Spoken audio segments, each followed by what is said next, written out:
Absurdumanja.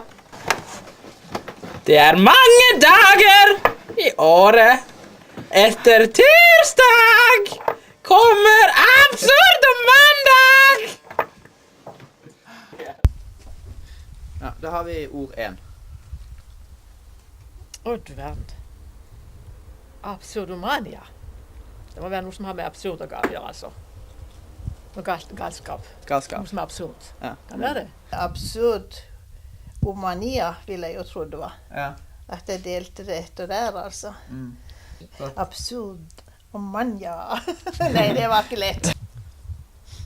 Å, hjelp meg. Motherfucker. Nei, det aner jeg ikke. Det må være et ungdomsord, det der. Er det det? Ja, det... Vet du, kan du kanskje på... Motherfucker. Nei, den der har jeg aldri hørt. Ok. Nei. Jeg synes jo det var fint med å si motherfucker, men... Ja.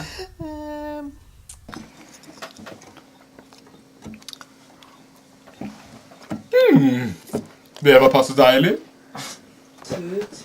Jeg ser ikke sammenhengen. Jeg trenger en Jonas.